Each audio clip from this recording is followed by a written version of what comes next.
mining, for instance, the first one will be an intensive extraction of natural resources. Okay, and that intensive extraction of natural resources is happening in places that it won't usually happen. Before they need a good grade for the ore to be digging, but now they are digging everywhere without really looking at the concentration of mineral in the land that they are digging. So that will be one. The other one, that they are taking everything, they are leaving just the leftover. So they are taking, if they are digging for gold, for instance, they are taking just the ore. So in the ore will be gold, will be magnesium, will be copper, probably silver, and they are taking just the gold, or mentioning or paying just for the gold, and they are getting all the rest for free. Yeah. A third one will be and that is very important for us, they are opening new frontiers for mining development. What I mean with that is that they are going to places that they've never been before. They are having mining activities now in the top of the mountains, destroying glaciers, contaminating the offspring of water of the rivers that run down to the valleys. They are in the forest now as well. They are entering to national parks, to areas protected by international law for diversity or culture, and they are just going there now and digging with the permission of the authorities. Other important characteristic is that many of them will operate under front name.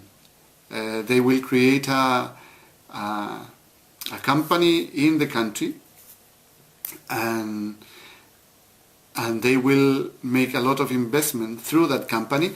But when you look at the company records, you look at them and you will find that the director of the company is people coming from the big mining companies.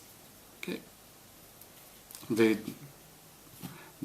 for instance, if there is a company called Chilean Mining, the director of that company will be a Chilean guy, the CEO will be a Chilean guy, but the director will be the CEO of Barrick Gold, the CEO of Rio Tinto, that kind of people will be involved in the company. So it's a kind of masquerade. Another characteristic is that they are developing a very strong lobby to the governments, basically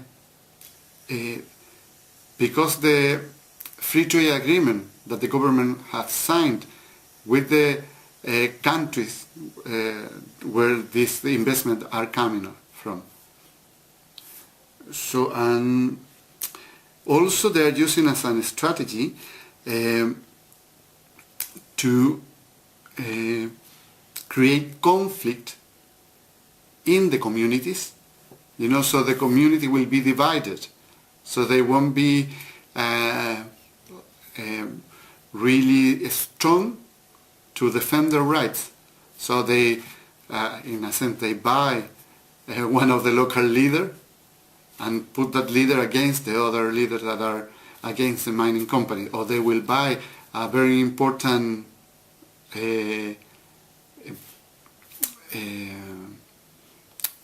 religious leader, for instance, or cultural leader, just to make the government or the authorities believe that they are doing something with the permission of the people. So the other thing that they are using as well as a tool to get into the communities is the social responsibility of the companies. They are using social responsibility as a means to go to the to the communities and vulnerate their rights in a sense. They are giving them a lot of help, a lot of money, but when is coming to, when they want to speak about rights, they are not willing to do it. You know, it's just like just giving gift to the community. For some people in the community it's very good, they get the money, but they lost the job, you know, so and they have no idea what to do with the money. For instance, I remember always one gold mine paid to the guy for the water rights a huge amount of money, so the peasant or the people who live in the country have no the possibility to work anymore in the country, in their plantations, or so they can harvest. So, but they have money. But what they did with the money was to get drunk, and now we have a very high level of drunk population in that area. The rate of crimes and things like that has grown very much.